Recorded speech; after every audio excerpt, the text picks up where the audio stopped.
Jadi yang mau protes, kritik ya harus dilihat dulu pasal-pasalnya sesuai nggak gitu kan. Jangan nanti udah demo udah itu jadi nanti jadi kasus ya. Kasihan nanti anak cucunya nggak makan atau apa gitu kan, kasihan juga ya. Perlu diperhatikan lah kesejahteraan para pendemo itu kan. Jangan sampai nanti ya bawa 100 orang 99 orang kena pasal gitu kan, nggak bagus juga. Kasihan nanti kan yang keluarganya 99 orang itu siapa mau tanggung jawab, kan nggak ada yang tanggung jawab. Masa pemerintah yang tanggung jawab? Ya berat, itu berat ya, berat. Jadi teman-teman semua, sekali lagi saya ingatkan, RKUHP ini sudah disahkan ya, resmi. Jadi harap-harap maklum teman-teman semua, harus baca ya. Suara saya udah mulai agak pelan gitu kan, karena sudah disahkan. Jadi kita patut apresiasi ya kepada anggota DPR gitu yang sudah mensahkan. Semoga sehat selalu, nyaman, tentram hidupnya, luar biasa, hebat ya, mantap gitu kan ya, makan kenyang ya, kalau rakyat mah ya.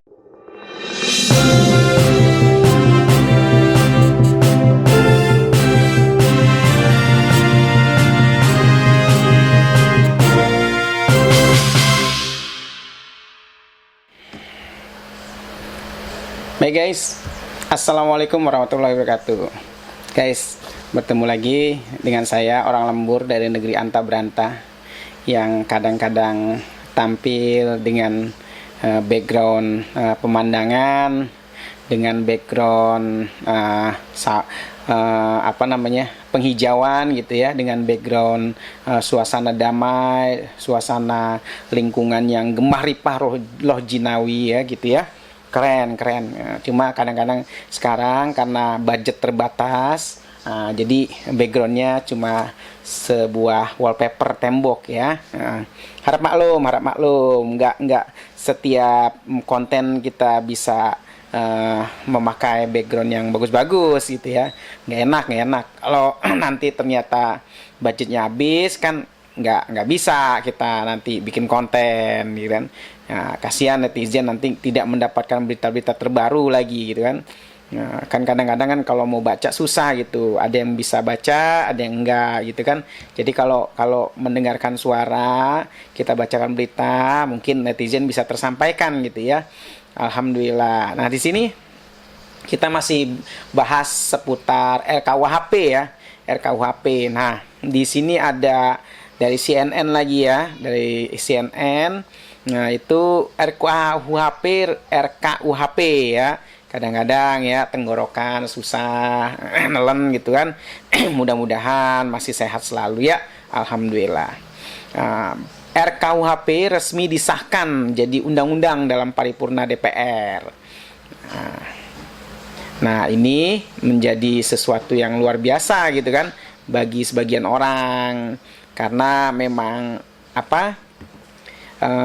ini adalah pasal-pasal kontroversial yang tetap disahkan oleh anggota DPR ya, menjadi sebuah undang-undang. Dan lagi pula sudah banyak orang-orang dari mana gitu kan memprotes tentang undang-undang RKUHP ini ya. Dan lagi pula kebijakan DPR juga tetap mensahkan ya, walaupun mungkin ada yang direvisi, ada yang dicoret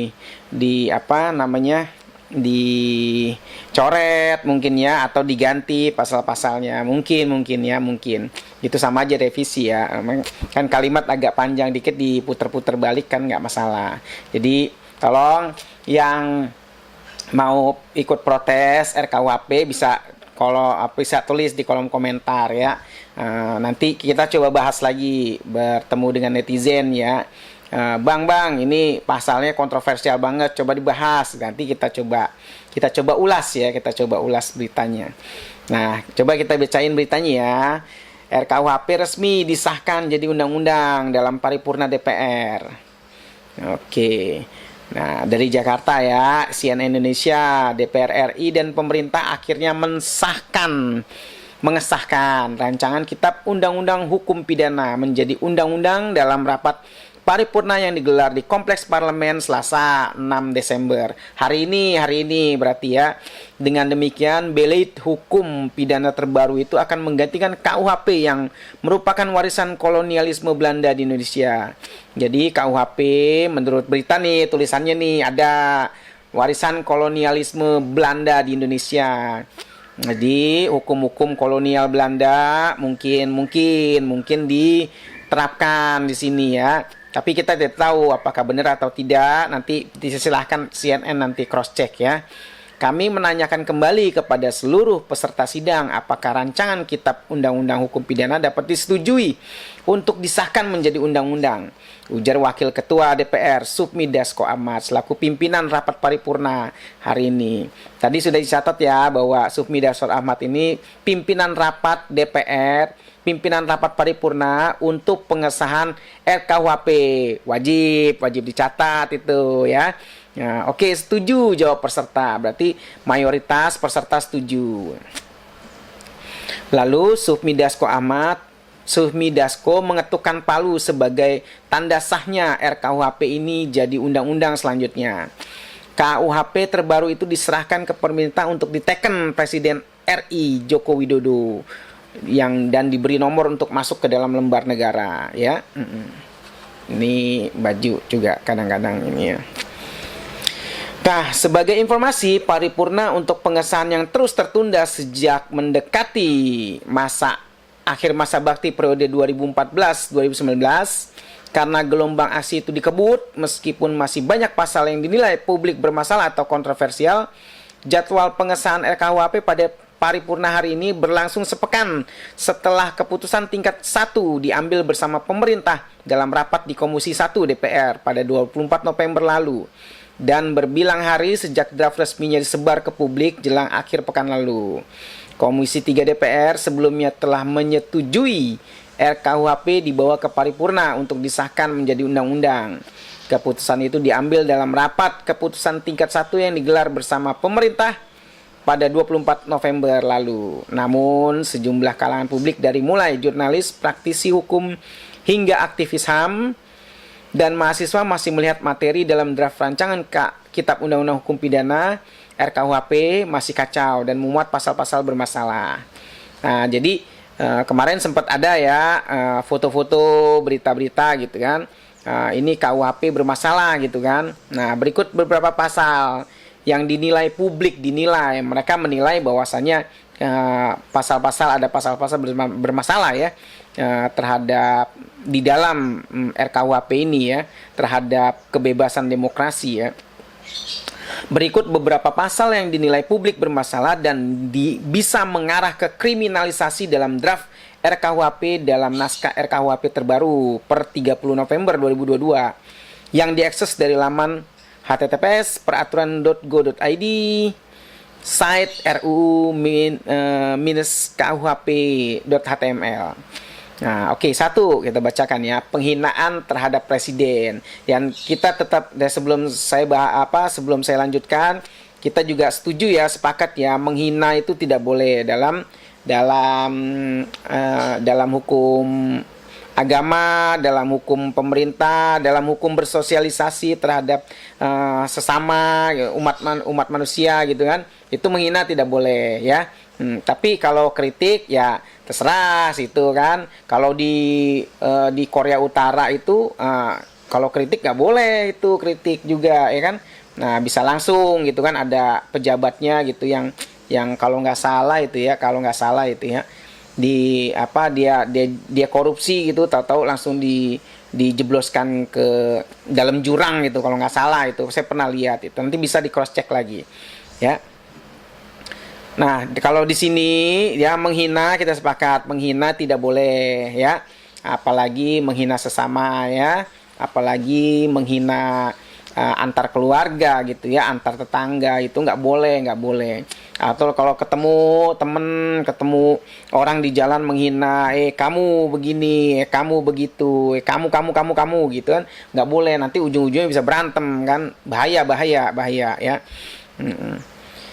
Lanjut ya, kita bacakan saja ya. Satu, penghinaan terhadap presiden ya. Draft RKUHP pasal 218 ayat 1 menyatakan bahwa setiap orang yang di muka umum menyerang kehormatan atau harkat dan martabat diri presiden dan atau wapres dipidana dengan pidana penjara maksimal 3 tahun atau denda paling banyak 200 juta. Jadi kalau ketahuan udah terdata gitu atau terdakwa gitu kan, menghina presiden atau menyerang kehormatan presiden, nah ente siap-siapin nih penjara 3 tahun atau siapin duit 200 juta ya. Nah, itu masuk tuh nanti kas ya. Kemudian pada pasal 218 ayat 2 menyatakan bahwa hal tersebut tidak berlaku jika perbuatan dilakukan untuk kepentingan umum atau pembelaan diri. Nah, tidak berlaku ya untuk kepentingan umum atau pembelaan diri. Pada bagian penjelasan pasal 218 ayat 2 dinyatakan bahwa hal yang dimaksud dengan dilakukan untuk kepentingan umum adalah melindungi kepentingan masyarakat yang diungkapkan salah satunya lewat aksi unjuk rasa atau demonstrasi, kritik atau pendapat yang berbeda dengan kebijakan presiden dan atau wakil presiden. Nah, kita sepakat sudah di sini ya, sepakat bahwa pasalnya kritik, unjuk rasa, demonstrasi itu boleh ya. Boleh dalam negara demokrasi, tapi tidak boleh menghina, nggak boleh, apalagi mencaci maki, ngomong ini woi mirip, apalagi keluar kalimat-kalimat kebun binatang, itu nggak boleh ya. Aksi atau kebebasan berekspresi itu pun diberi embel-embel bersifat konstruktif ya. Oke, 2. Nah, ini pasal 2, pasal makar ya. Memang nggak ada secara definisi tuh makar tuh seperti apa gitu kan. Lalu kemarin ada juga tuh yang bikin undang-undang Pancasila jadi Ekasila, itu nggak disebut makar karena mereka kan untuk kemaslahatan masyarakat, bangsa dan negara gitu kan, mengubah gitu Pancasila jadi Ekasila ya. Nggak ada pasal makar itu ya, nggak boleh ya. Pasal 2, pasal makar. Pasal 192 menyatakan bahwa setiap orang yang melakukan makar dengan maksud supaya sebagian atau seluruh wilayah NKRI jatuh kepada kekuasaan asing atau untuk memisahkan diri dari NKRI dipidana dengan pidana mati. Pidana penjara seumur hidup atau pidana penjara maksimal 20 tahun. Jadi hati-hati sampean kalau makar, kalau mau apa gitu kan. Mungkin KKB yang di Papua itu beda.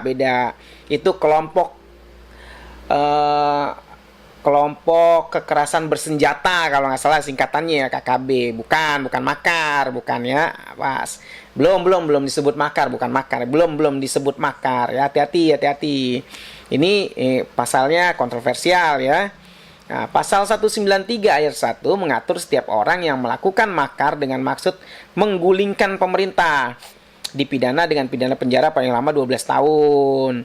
Pidana penjaranya paling lama 12 tahun nih, maksud menggulingkan pemerintah. Jadi kalau untuk menurunkan atau menggulingkan pemerintah itu bakal dipidana dengan penjara paling lama 12 tahun. Awas, hati-hati. Jangan sembarangan. Kritik boleh, nggak boleh nanti menurunkan pemerintahan yang sah, menggulingkan pemerintahan yang sah itu nggak boleh ya. Nah, terus lanjut lagi.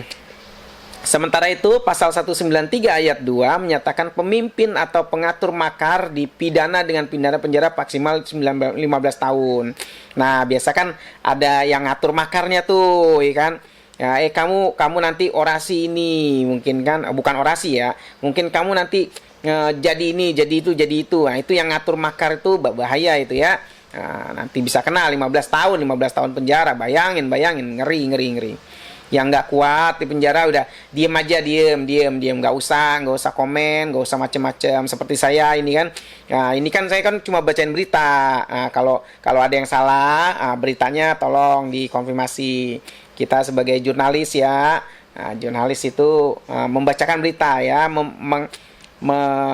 mengambil, menelusuri keaslian berita itu ya.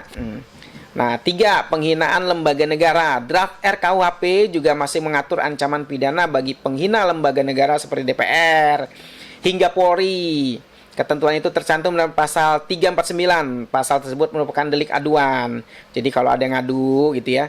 Pada ayat 1 disebutkan setiap orang di muka umum dengan lisan atau tulisan menghina kekuasaan umum atau lembaga negara dapat dipidana hingga 1,5 tahun penjara ancaman pidananya bisa diperberat jika penghinaan menyebabkan kerusuhan. Ya, bisa bahaya. Pasal 350, pidana bisa diperberat hingga 2 tahun jika penghinaan dilakukan lewat media sosial. Sementara yang dimaksud kekuasaan umum atau lembaga negara dalam RKUHP yaitu DPR, DPRD, Kejaksaan hingga Polri. Sejumlah lembaga itu harus dihormati. Jadi hormat siapa? Hormat Pak. Ya, kita tetap apresiasi kerja Bapak ya. Alhamdulillah. 4. Pidana demo tanpa pemberitahuan. Jadi kalau mau demo kasih info dulu, harus ada pemberitahuannya ya. Jadi nanti kalau di lapangan kondisinya berbeda, itu nanti harus ditunjukkan juga surat pemberitahuannya ya. Harap maklum karena itu udah ada pasalnya ya. 4. Pidana demo tanpa pemberitahuan. Draft RKUHP turut memuat ancaman pidana atau denda bagi penyelenggara demonstrasi tanpa pemberitahuan. Hal itu tertuang dalam pasal 256. Pasal ini dikritik karena bisa dengan mudah mengkriminalisasi dan membungkam kebebasan berpendapat. Koalisi masyarakat sipil mengatakan pada praktiknya polisi kerap mempersulit izin demo. Nah, kalau nggak ada izin, itu kan, ya itu juga bahaya itu ya. Nomor 5, berita bohong. RKUHP mengatur soal penyebarluasan berita atau pemberitahuan yang diduga bohong. Nggak boleh bohong karena dalam Islam, dalam agama itu bohong itu berdosa ya, dosanya itu merusak, bahwa kebohongan itu merusak. Misal saya ada uang, contoh nih, nggak ada uang di kantong cuma 10.000 misalnya. Nah, tapi ngomong ke temen gitu kan, pas ketemu, wah saya ini kira-kira punya sih sekitar uang 1 juta gitu, kalian wah bisa begini bisa begitu, pas minta traktir nggak bisa gitu kan, tau-tau beli kopi sasetan doang. Ya itu merugikan temennya ya. Oke, lanjut. RKUHP mengatur ya soal penyebar luasan berita atau pemberitahuan yang diduga bohong. Pasal ini dapat menyasar pers atau pekerja media ya. Pada pasal 263 ayat 1 jelaskan bahwa seseorang yang menyiarkan atau menyebarluaskan berita atau pemberitahuan padahal diketahuinya bahwa berita atau pemberitahuan tersebut bohong yang mengakibatkan kerusuhan ya, dapat dipenjara paling lama 6 tahun atau denda 500 juta. Hati-hati. Ini kan paling lama 6 tahun atau denda 500 juta. Ini jangan sampai buat berita-berita bohong ya. Apalagi itu tuh ada kalau di negeri anta beranta tempat saya dulu ya. Nah, itu ada tuh yang coba buat berita bohong itu. Mungkin ada mobil produksi kendaraan mereknya Mesemka ya. Itu sampai sekarang nggak ada gitu. Itu awas jangan disebarluaskan, bahaya itu ya. Itu contoh ya. Setiap orang yang menyiarkan atau menyebarluaskan berita atau pemberitahuan padahal diketahuinya bahwa berita atau pemberitahuan tersebut bohong yang mengakibatkan kerusuhan dalam masyarakat dipidana dan dengan pidana penjara paling lama 6 tahun atau denda paling banyak kategori 5. Demikian bunyi pasal 263 ayat 1. Kemudian pada ayat berikutnya dikatakan setiap orang yang menyiarkan atau menyebarluaskan berita atau pemberitahuan padahal patut diduga berita bohong dan dapat memicu kerusuhan dipidana dengan pidana paling lama 4 tahun atau denda 4 tahun ya, atau denda 200 juta. Jadi siapin tuh 200 juta ya. Lebih lanjut, RKUHP terbaru juga memuat ketentuan penyiaran berita yang dianggap tidak pasti dan berlebihan. Seseorang yang membuat dan menyebarkan berita tersebut dapat dipenjara 2 tahun atau denda paling banyak 10 juta rupiah. Hal itu tertuang dalam pasal 264 ya. RKUHP berisik. Nanti kita bahas ya. Nah, guys, ini sudah disahkan. Jadi saran saya jadi harap maklum ya, karena nggak bisa sembarangan begitu gitu untuk menghina atau mengkritik gitu ya. Nah, lagi pula dalam kondisi RKUHP sudah disahkan begini, masyarakat harus yang ingin mengkritik gitu harus baca dulu pasal-pasalnya, paham ya. Contoh-contoh misalnya kalau sebagai contoh misalnya kalau mau keluar malam-malam gitu harus paham dulu kondisinya. Ada begal nggak? Ada yang jualan bakso nggak? Ada yang tukang bakso bawa HT nggak? Itu kan bisa disesuaikan dulu kondisinya ya. Harap maklum. Nggak sih, nggak ada sambungannya sih. Jadi yang mau protes, kritik ya harus dilihat dulu pasal-pasalnya sesuai nggak gitu kan. Jangan nanti udah demo udah itu jadi kasus ya. Kasihan nanti anak cucunya nggak makan atau apa gitu kan, kasihan juga ya. Perlu diperhatikan lah kesejahteraan para pendemo itu kan. Jangan sampai nanti ya bawa 100 orang 99 orang kena pasal gitu kan, nggak bagus juga. Kasihan nanti kan yang keluarganya 99 orang itu siapa mau tanggung jawab, kan nggak ada yang tanggung jawab. Masa pemerintah yang tanggung jawab? Ya berat ya, berat. Jadi teman-teman semua, sekali lagi saya ingatkan, RKUHP ini sudah disahkan ya, resmi. Jadi harap-harap maklum teman-teman semua. Harus baca ya. Suara saya udah mulai agak pelan gitu kan, karena sudah disahkan. Jadi kita patut apresiasi ya kepada anggota DPR gitu yang sudah mensahkan. Semoga sehat selalu, nyaman, tentram hidupnya, luar biasa, hebat ya, mantap gitu kan ya. Makan kenyang ya. Kalau rakyat mah ya masih harus bekerja keras ya. Dari DPR makan kenyang, kendaraan sudah dapat ya, mantap, luar biasa. Nah, nanti mungkin kalau butuh mobil dinas mungkin bisa dikoordinasikan kembali anggaran-anggarannya ya. Luar biasa. Nah, saya sebagai seorang pembaca berita yang turut mengapresiasi ya pasal-pasal yang sudah disahkan di RKUHP ya. Luar biasa. Jadi nanti kalau ada masyarakat protes ya, masyarakat harus tetap melihat gitu kan kondisi-kondisinya. Ini sudah disahkan. Jangan sampai kayak tadi, jangan sampai, ingat sekali lagi, jangan